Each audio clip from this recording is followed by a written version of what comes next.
오늘 본문 예레미야 애가 2장 11절부터 22절까지의 말씀을 저와 여러분이 번갈아 교독하시겠습니다.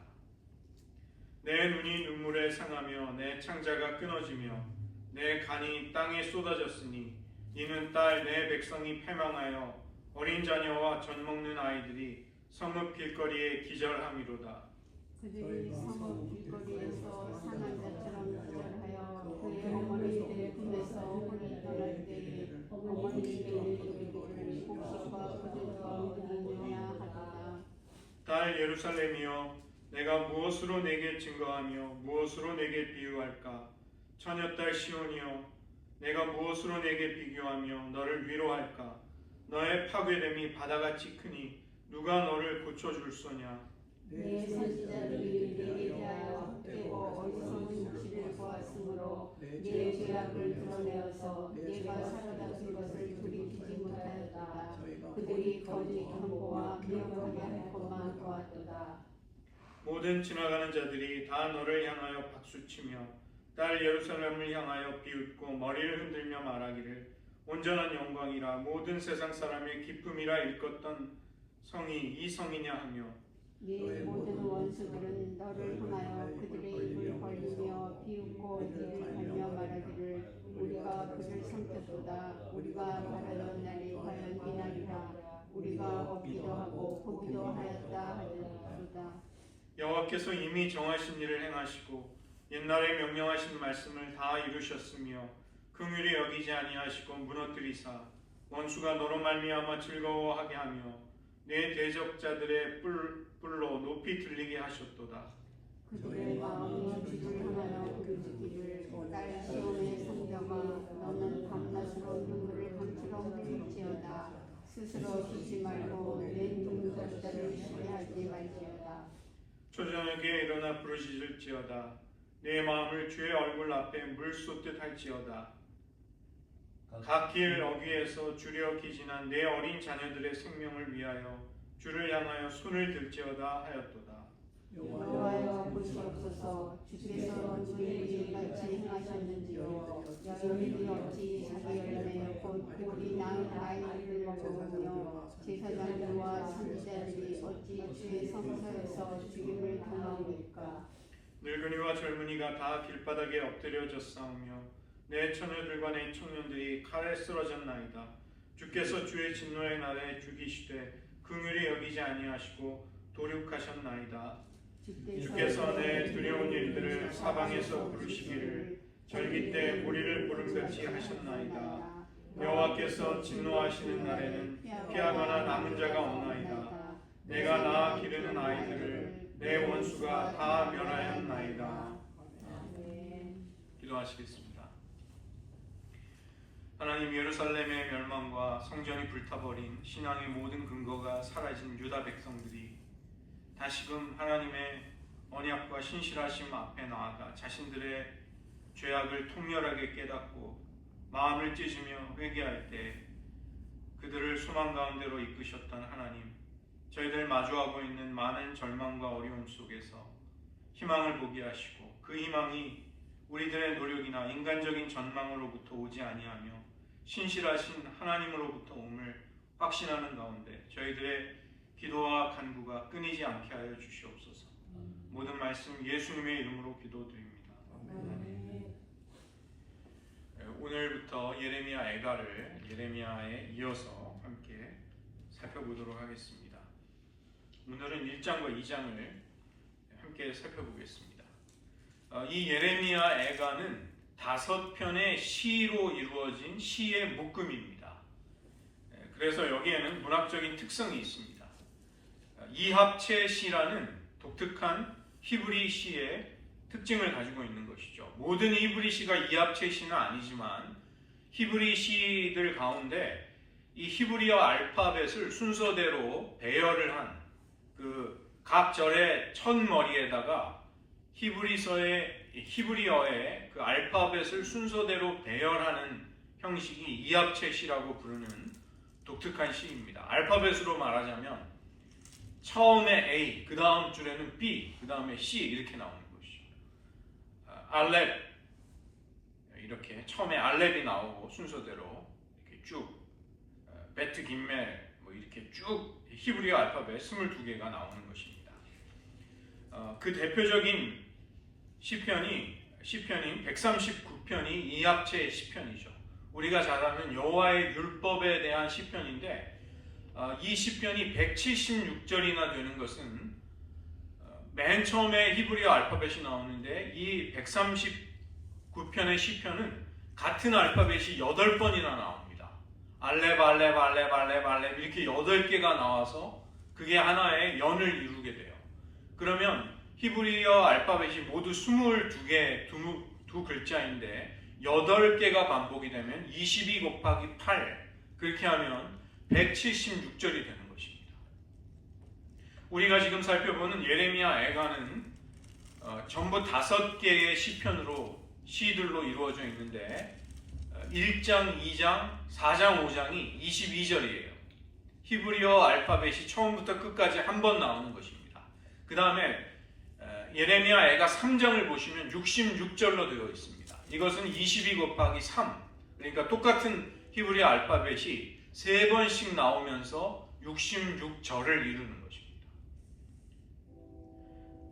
우리의 정서를 우리의 내면에서 그냥 나오는 대로 분출하는 대로 쏟아낸다는 것은 후련하고 쉬울 수 있습니다. 그렇지만 그 슬픔의 정서를 다시 한번 깊이 생각해서 곱씹고 이성적으로 정리를 해서 우리의 내면에 이렇게 꾹꾹 눌러서 담는다는 것은 더 어려운 일이 되는 것이죠. 남편의 장례식장에서 통곡을 하는 여자는 금방 재가를 하고 남편의 장례식장에서 울지 않는 여자는 수절을 한다. 뭐 이런 말이 있습니다. 뭐 사람마다 다르겠지만 이제 인간의 본성을 어느 정도 관찰한 데서 나오는 말인 것이죠. 이 세밀하고 계획된 구조 속에다가 시구를 만든다는 것은 내가 하고 싶은 시인이 하고 싶은 말을 그냥 뱉어내는 것이 아니라 정교한 형식 속에 그 시어들을 담아내는 것이죠. 이것은 굉장히 논리적으로 메시지를 전하게 하고 또 기억하거나 암송을 하기에 쉽게 만드는 것입니다. 아울러 이것은 슬픔의 강도를 훨씬 높이는 것이죠. 슬픔을 그냥 발산하고 표현해버리는 것이 아니라 그 슬픔을 꽉 눌러서 농축을 시켜서 만드는 것이 이 예레미야 애가의 시편들인 것입니다. 두 번째로는 이 예레미야 애가의 역사적인 배경이 있습니다. 구약 성경의 책들 가운데 메길롯, 히브리어로 메길롯이라고 부르는 5개의 두루마리라는 뜻을 가진 책들이 있습니다. 아가서, 룻기, 예레미야 애가, 전도서, 에스더 이 5권의 책을 메길롯이라고 부르는데 유대인들에게 중요한 절기날에 낭송을 하는 책들입니다. 특별히 이 예레미야 애가는 금식절, 즉 성전이 파괴당한 슬픔을 기억하는 날에 대대로 전통적으로 수천 년 동안 유대인들이 이 예레미야 애가를 낭독했던 것이죠.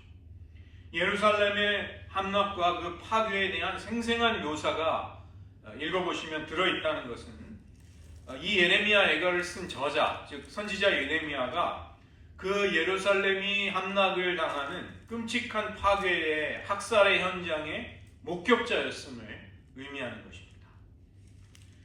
유다의 완전한 함락은 주전 586년에 오게 되지만 그보다 10여 년 전에 이미 주전 597년에 1차 바벨론 포로가 벌어져서 많은 사람들이 끌려가는 끔찍한 재앙이 시작이 되었습니다.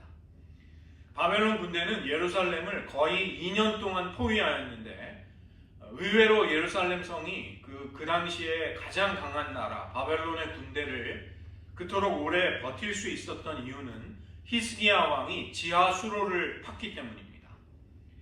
히스기야 왕이 아수르 왕 사네립의 침공을 당했을 때 물을 공급하는 그 샘을 적들에게 빼앗기면 안 됐기 때문에 그 기혼 샘물을 바깥쪽으로는 샘을 막아버리고 지하 50m 깊이에 수로를 파서 그 물을 끌어들인 것이죠. 그 물길이 기혼 샘물의 물길이 예루살렘 성으로 들어와서 그것이 실로암 연못하고 연결이 된 것입니다. 역대하 32장 2절부터 3절을 보시면 히스기야가 사네립이 예루살렘을 치러 온 것을 보고 그의 방백들과 용사들과 더불어 의논하고 성 밖의 모든 물 근원을 막고자 하며 그들이 돕더라. 그래서 히스기야 시대에 이 지하수로 공사를, 아주 어려운 공사를 성공해낸 것입니다. 그렇지만 수만 명이 2년 가까운 오랜 기간 성 안에 포위당한 채로 갇혀있게 되자 식량이 바닥이 나게 됩니다. 결국에는 바벨론 군대가 성을 무너뜨리고 들어와서 함락을 시켰습니다. 굶주림과 목마름으로 인한 기아와 기근에 시달리고, 그 때문에 사람을 잡아먹는, 사람이 반쯤 정신이 나가면 벌어지는 그런 일들이 있었던 것입니다. 성적인 폭력, 대량 학살, 끔찍한 일들, 인간으로서 경험할 수 있는 모든 종류의 끔찍한 일들이 예루살렘 성이 함락이 될 때 벌어지게 됩니다. 우리는 이런 재앙이 어떻게 왔는가? 예레미야 애가는 선악간의 모든 것을 정해놓으신 하나님이 계시다, 그 하나님이 왕이시라는 그런 신앙적인 전제를 가지고 있습니다. 하나님의 주권이라는 것은 우리의 신앙의 주춧돌이라고 할 수 있습니다. 우리의 신앙은 하나님의 왕되심, 하나님의 왕권이라는 그 기초 위에 세워질 수 있는 것이죠. 만약에 하나님이 그보다 못한 분이시라면 우리의 신앙이 되기에는 부족한 것입니다.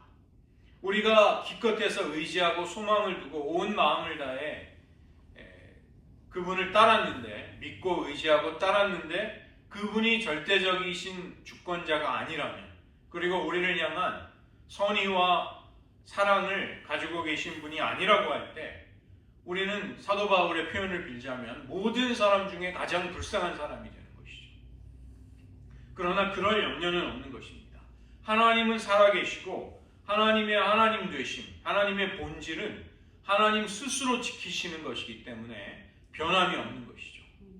이것이 예레미야 애가 그 끔찍한 유다 민족의 가장 어두운 역사의 비극 속에서도 그들이 붙들고 있는 소망의 근거였던 것입니다. 예언자는 탄식 속에서 유다가 받는 고난은 죄로 인한 결과라는 것을 고백합니다. 이것은 하나님이 언약에 따르는 저주를 내리셨기 때문이라고, 그렇게 자신들의 비극 속에서 그 원인을 이제 유다 민족들은 헤아리게 되는 것이죠. 신명기 28장을 보시면 언약에 순종할 때 따르는 축복과 불순종할 때 따르는 저주가 나오는데, 축복에 대한 분량은 14절밖에는 나오지 않습니다. 그리고 나머지 68절까지가 다 불순종에 따르는 저주에 대한 그 분량이 압도적으로 많습니다. 1장 1절을 보시면 예레미야 애가 슬프다, 이렇게 슬프다라는 시인의 탄식이 나오죠.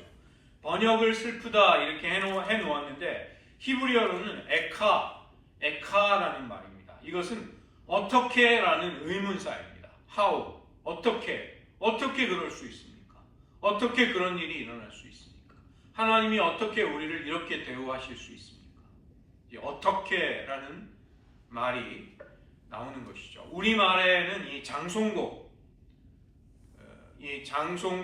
장례 행렬에 아이고 이렇게 애통하는 그런 느낌을 주는 것입니다. 에카라고 히브리 사람들이 이제 슬픔을 표현하는 것이죠. 이 예레미야 애가는 예루살렘의 멸망에 관련된 어떤 의미에서는 장송곡이라고 할 수 있습니다. 열국의 공주와도 같이 존귀했던 예루살렘이 지금은 과부가 되어버린 것이죠. 남편을 잃고 자식을 모두 잃어버린 쓰라린 운명으로 떨어져 버렸습니다. 위로할 수 있는 사람도 없고 친구도 없고 도와줄 이도 그 곁에 아무도 없는 것입니다. 예레미야 선지자는 존귀와 영화가 사라져버린 하나님의 도성 예루살렘의 끔찍한 비극의 현장에서 그 모든 고통과 트라우마와 아픔을 다 체험을 하고 나서 그 직후에 울면서 탄식을 하고 있는 것이죠. 순례자들의 행렬도 끊어져 버리고 제사가 중단이 되고 절기 때의 즐거운 춤과 노랫소리가 거리에서 사라져 버렸습니다. 지도자들은 죽거나 포로로 끌려가고 축복과 하나님의 영광은 이 도성을 떠나버린 것입니다. 여기에까지 내몰리고 떨어지게 되자 비로소 사람들은 자신들의 죄악과 악행을 마음에서 기억하기 시작하는 것이죠. 예레미야는 백성들을 대신해서 멸망과 수치가 하나님 앞에서 부끄러운 줄 모르고 그토록 불경건하고 악한 삶에 몰두했던 하나님의 백성들의 죄악 때문임을 하나님 앞에 인정하는 것입니다. 또 동시에 그는 분명히 우리가 이런 지경까지 떨어졌는데도 우리는 과연 소망이 있는가? 소망을 품을 수 있다면 무엇 때문에 그런 소망을 가질 수 있을까? 이것을 진지하게 생각하게 되는 것이죠. 예레미야가 1장 5절을 보시면 여호와께서 그를 곤고하게 하셨습니다. 하나님이 우리를 곤고하게 비참하게 만드셨다. 이런 고백이 나오고 1장 8절 예루살렘이 모든 열국 앞에 조속거리 비방과 멸시를 당하는 것은 예루살렘이 크게 범죄했기 때문이다.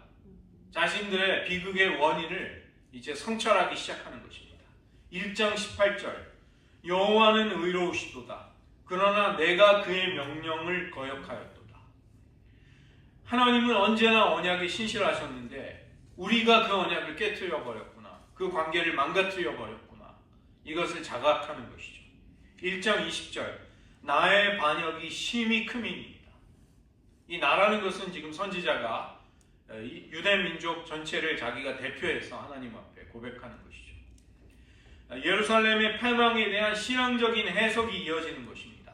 1장 14절 내가 감당할 수 없는 자의 손에 주께서 나를 넘기셨도다. 이방 민족들이 우리를 정복했다. 이게 아니라 주님께서 우리를 대적들의 손에다 넘겨버리셨다. 파셨다. 1장 15절 처녀딸 유다를 내 주께서 술틀에 밟으셨도다. 포도 열매를 수확해서 포도주를 만들기 위해 포도주 틀에 열매를 놓고 일꾼들이 밟아버리죠. 누가 그렇게 했는가? 저 아수르와 바벨론 군대가 했다고 고백하지 않습니다. 내 주께서 내 딸 처녀딸 유다를 술틀에 넣고 짓밟으셨다. 1장 17절 여호와께서 야곱의 사방에 있는 자들에게 명령하여 야곱의 대적들이 되게 하셨다. 왜 원수의 나라들이 우리를 그토록 미워하고 침략했는가? 하나님이 사방에다가 우리들의 대적들을 만드셨다. 가장 강한 나라들을, 열방들을 우리들의 대적으로, 원수로 하나님이 만드셨다. 이렇게 고백하는 것입니다. 이 애가의 한가운데 3장에 보시면 찬양이 나오게 되는데 거기에서도 이 시인은 예레미야는 하나님께서 자비를 베풀기 전에 마땅히 먼저 심판의 때가 올 수밖에 없다는 것을 거기 고백하고 있습니다. 3장 39절을 보시면 살아있는 사람은 자기 죄들 때문에 벌을 받나니 어찌 원망하랴. 우리가 지금 겪고 있는 이 엄청난 비극은 우리의 죄로 인한 벌이다. 우리가 누구를 어떻게 하나님을 원망할 수 있겠는가. 소망을 이야기하는, 유일하게 소망을 이야기하는 3장에서도 이 고백이 나오는 것이죠. 지금 한국 교회와 서구의 교회들이 상당히 비슷한 환경에 놓여 있습니다. 구원받은 영혼들로 북적이던 이전 세대의 활기를 어느새 찾아보기 어렵게 되었습니다. 많은 교회들이 힘을 잃고 다음 세대의 생존을 걱정하는 데까지 나아간 것이죠. 교회가 시대의 희망이고 민족의 등불이었던 때가 불과 얼마 전이었습니다. 불과 몇십 년 전이었습니다. 우리 한국 교회가 그렇게 긴 역사 속에 수백 년 전에 그런 영화를 누렸던 것도 아니라는 것이죠. 그러나 지금은 안타깝게도 교회에 대한 우려와 조롱, 멸시의 소리가 더 크게 들립니다. 제가 화요일 날 우리 교단 목사님들하고 이제 식사를 하는 자리에 나갔었는데 거기 이제 교단 임원으로 오신 목사님이 캘리포니아에 있는 CRC 한인교회들의 소식을 이제 이야기하다가 그런 이야기를 하시더라고요. 많은 교회들이 예배당을 유지하지 못하고 웃돈을 주어서 예배당을 넘기라는 달콤한 제안에 이 예배당을 파는 교회들이 많아졌다고 합니다. 그러고 나면 그 돈을 가지고 뭐 오렌지 카운티나 가든 그로브 같이 샌디에고 같이 좋은 데 가서 이제 교회 건물을 렌트를 하는데 정말 말도 안 되는 가격을 부른다고 그래요. 막 10,000불, 20,000불씩 부른다고 합니다. 한 달 렌트비를. 그러니까 교회가 힘을 잃어가고 생존이 어려워지는 것입니다. 지금 그런 한인 교회들이 그래서 이게 지금 위기감이 생긴다고 그래요. 캘리포니아의 한인 교회들이 이거 남아나지 못하겠다는 그런 걱정이 생기고 뭐 오렌지 카운티에는 같은 건물에 막 교회, 한국 교회가 2개, 3개씩 들어가 있다고 합니다. 그러니까 정말 안 좋은 현상들이 벌어지는 것이죠. 우리 시대의 슬픔은 우리의 죄악의 결과입니다. 우리가 주의 거룩한 백성임을 잊고 주님의 법도와 말씀을 멸시하며 인간적인 욕심과 영광을 쫓게 된 가슴 아픈 결과인 것이죠. 우리는 죄로 인한 우리의 책임을 겸손히 인정한다 할지라도 그에 뒤따르는 고통을 견뎌낸다는 것은 결코 쉽지 않습니다. 그 고통의 무게가 결코 가볍지 않다는 것입니다. 죄를 인정한다 할지라도 힘든 것은 여전히 힘든 것이죠. 고통을 참아내는 것이 절대로 쉬워지지 않습니다. 뭐 어떤 분은 고통 총량의 법칙이 있다. 인생에는. 그래서 젊은 시절에 어린 시절에 편안하게 사는 것 같아도 결국은 고통을 다 당하다가 그 고통의 분량을 채우고 하나님 앞에 간다. 1장 12절을 보시면 지나가는 모든 사람들이여 너희에게는 관계가 없는가? 나의 고통과 같은 고통이 있는가 볼지어다. 여호와께서 그의 진노하신 날에 나를 괴롭게 하신 것이로다. 선지자는 하나님이 나에게 고통을 주셨다. 이렇게 뼈저린 고백을 하는 것이죠. 심판이 아무리 정당하다 할지라도 우리들에게는 견딜 수 있는 한계가 있는 것을 하나님 헤아려 주십시오. 그것을 좀 감안해서 우리에게 고난을 주십시오. 이것을 호소하고 있는 것이죠. 2장 20절 우리가 읽은 말씀입니다. 여호와여 보시옵소서 주께서 누구에게 이같이 행하셨는지요. 여인들이 어찌 자기 열매 곧 그들이 낳은 아이들을 먹어오며 제사장들과 선지자들이 어찌 주의 성소에서 죽임을 당하오리이까. 하나님 우리에게 고난을 내리시고 우리를 징벌하시는 것을 압니다. 그렇지만 누구에게 이렇게 행하시는지 하나님 좀 헤아려 주십시오. 우리가 감당할 수 없는 만약에 그 정도의 하나님의 징책과 고통의 무게라면 우리는 자칫 무너져 버릴 수도 있습니다. 그것을 감안해 주십시오. 헤아려 주십시오. 이렇게 하나님 앞에 호소하는 것이죠. 모진 고통과 고난을 경험하는 어두운 시면을 지나갈지라도 우리는 예레미야 애가를 통해서 그 죄가 가져오는 잔인성, 삶의 비극에 굴복하지 말아야 한다는 것을 교훈으로 배우게 되는 것입니다. 이것이 절대로 쉬운 것은 아닙니다. 우리의 죄악의 끔찍한 고통의 무게들이 우리를 짓누를 때 얼마나 어려운 일이 많은지 모르겠습니다. 그러나 우리에게 임하는 고난은 우연한 재난이 아니라 죄악에 대한 하나님의 심판인 것이죠. 이 시대를 향한 하나님의 심판, 하나님의 백성들을 향한, 그리고 믿지 않는 자들을 향한 하나님의 심판인 것입니다. 그래서 1장 12절에서 여호와께서 그의 진노하신 날에 나를 괴롭게 하신 것이로다. 선지자는 그렇게 고백하는 것입니다.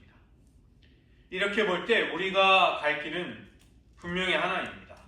그것은 겸손하게 회개하는 신앙의 길인 것이죠. 아파하고 슬퍼해야 하지만 우리는 진중한 성찰을 해야 합니다.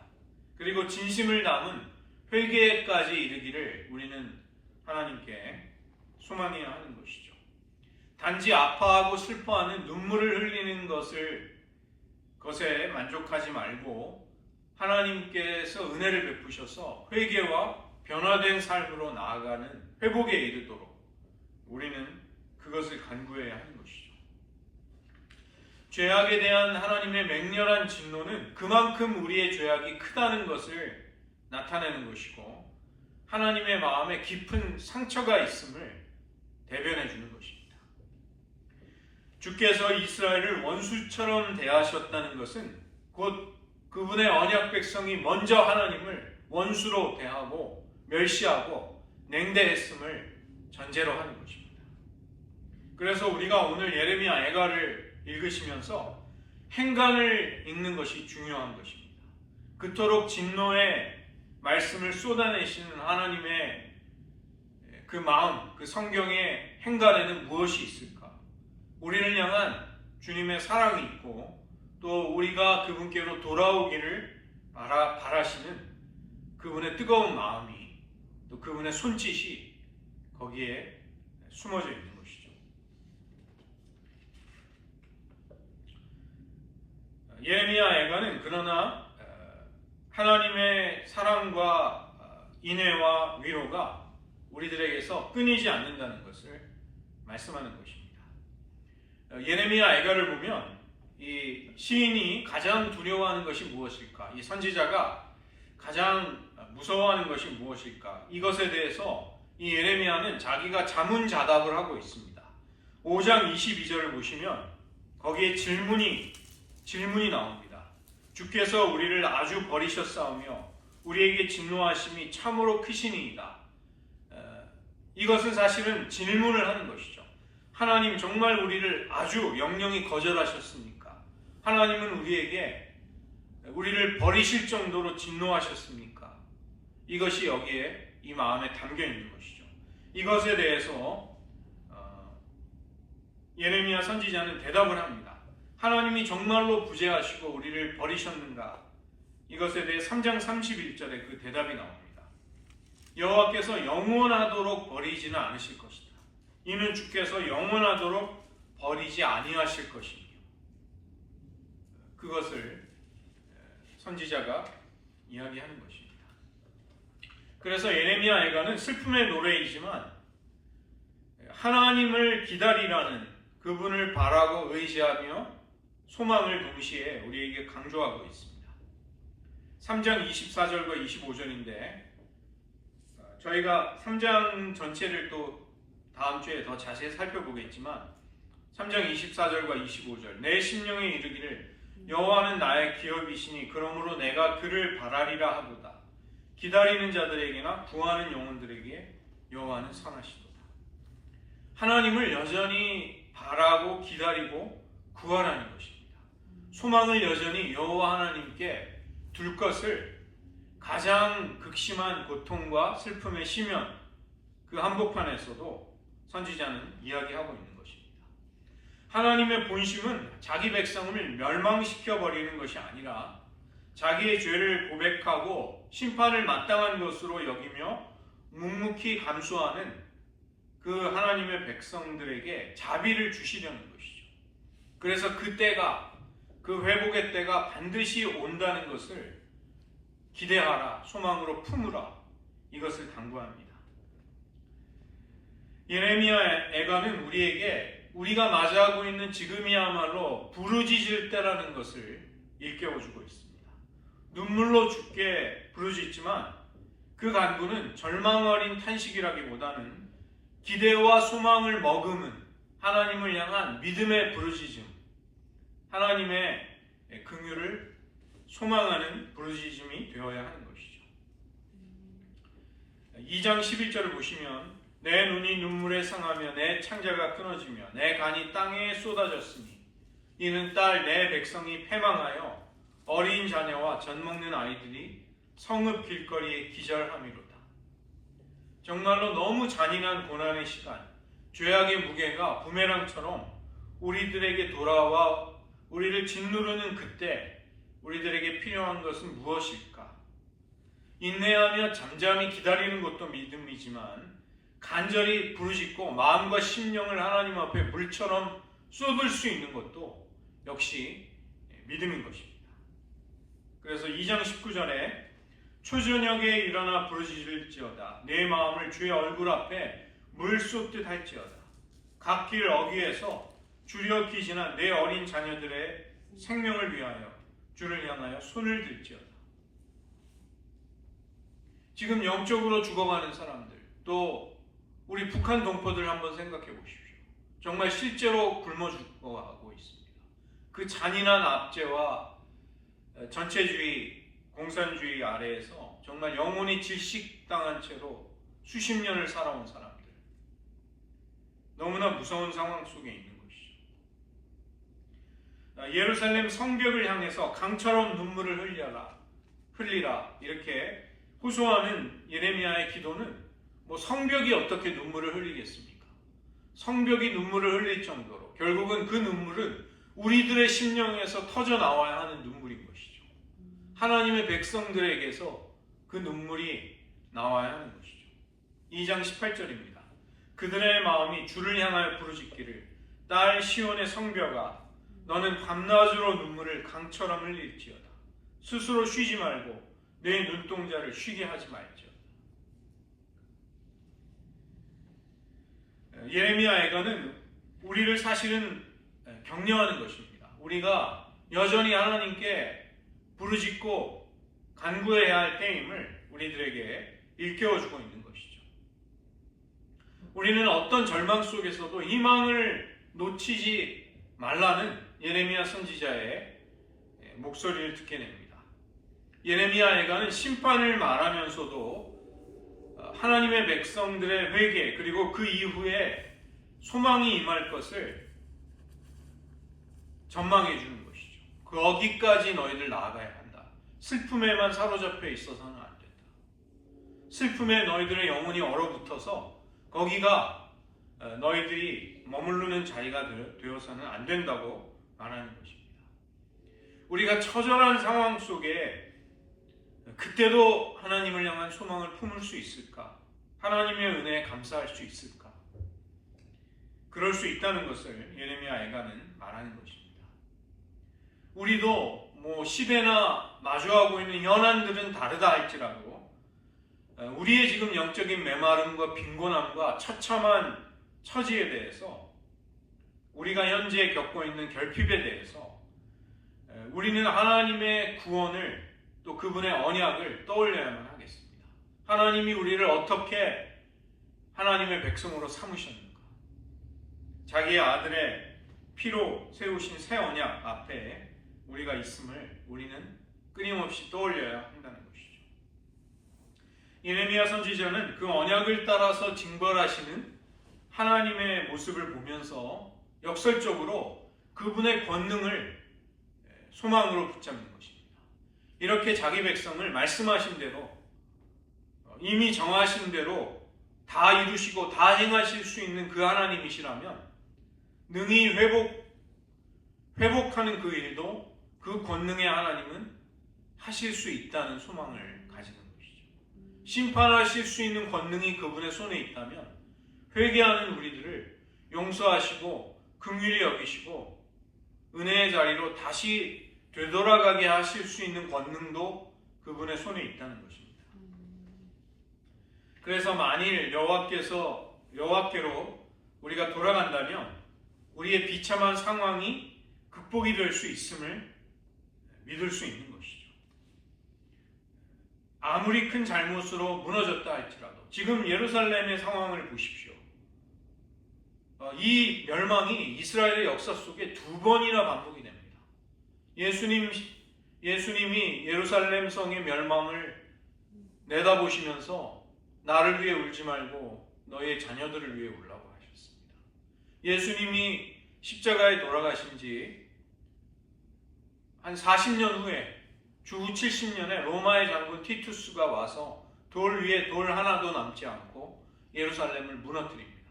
불을 지르고 그 성전의 금부치를 로마의 군병들이 돌더미에서 헤쳐서 다 가져갔습니다. 돌 위에 돌 하나도 남지 않았습니다.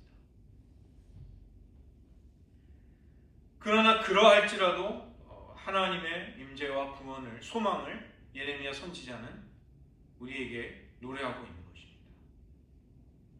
그래서 우리는 우리의 죄와 패역함과 부족함을 절실히 느끼면서 인정하는 것이 우리가 마땅히 해야 할 신앙적인 태도입니다.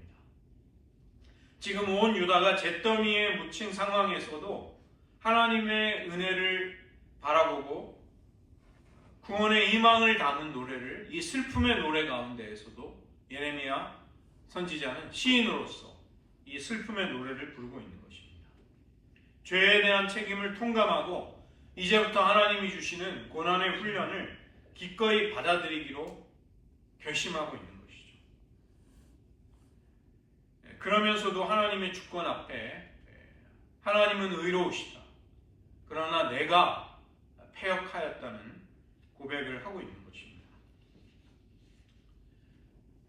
예레미야 애가는 죄에 대해서 깊은 회개를 피하고 싶은, 생략하고 싶어하는 우리의 죄성을 용납하지 않습니다. 그리고 죄의 결과를, 쓰라린 결과를 받아들일 필요가 없는 손쉬운 속죄, 어떤 편리한 대속을 자꾸만 찾으려고 하는 우리들의 얄팍한 믿음을 용납하지 않는 것입니다. 우리는 슬픔과 고통과 죄악의 무게를 다 감당해야 합니다. 0.01g까지도 우리는 다 짊어져야 한다는 것이죠. 그러나 우리의 끝은 회복과 용서에 도달하는 것입니다.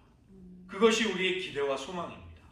이것은 우리들의 헛된 기대가 아니라 우리를 향한 헤세드, 여호와 하나님의 인애와 긍휼이, 인자가 영원하기 때문입니다.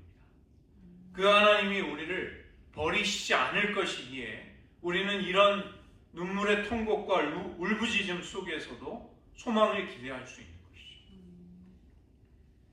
오늘 말씀을 의지하면서 저희들도 이 기도 함께 드리시기를 원하고, 지금 나라와 민족이 처하고 있는 상황, 우리가 사랑하는 많은 이들의 구원의 절박함, 또 내 영혼에 나를 짊어지는 영혼의 무거운 죄악의 무게들, 이러한 것들 생각하시면서 하나님, 그 무게들을, 우리의 영혼을 짓누르는 무게들을 가볍게 하거나 회피하려고 하지 않겠습니다. 하나님, 그걸 온전히 짊어지게 하시고 영혼의 슬픔과 아픔을 느끼며 생명에 이르는 회개의 자리로 갈 수 있도록 우리들을 인도해 주십시오.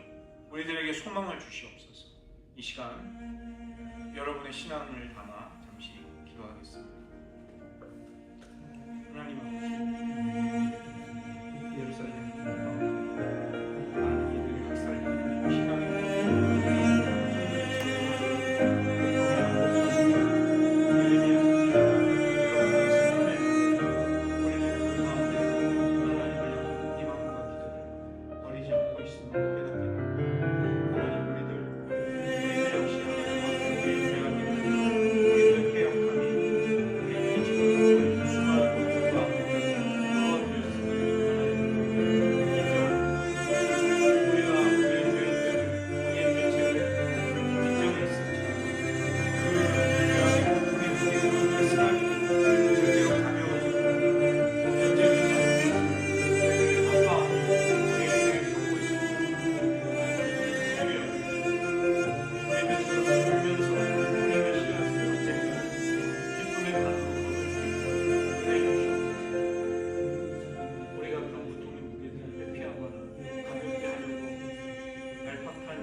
하나님 아버지, 유다 백성들이 학살당하고 성전이 무너지고 여호와의 영광과 존귀가 떠나가는 가장 캄캄한 어두움의 심연 한복판에서 예레미야 선지자는 애끓는 심정으로 고통의 노래를, 슬픔의 노래를 부르며 눈물을 강처럼 쏟고 있는 가운데서도 하나님을 향한 소망을, 기대를 버리지 않고 있음을 저희들 예레미야 애가 속에 확인해 보았습니다. 하나님, 우리들 역시 우리들의 영혼에 많은 고뇌와 고통을 불러일으키는 죄악의 무게들이 있습니다. 우리들 개인이, 우리의 가정마다, 또 이 교회가, 이 땅의 수많은 하나님의 백성의 교회들이, 그리고 나라와 민족이 겪고 있는 고통과 아픔이 있습니다.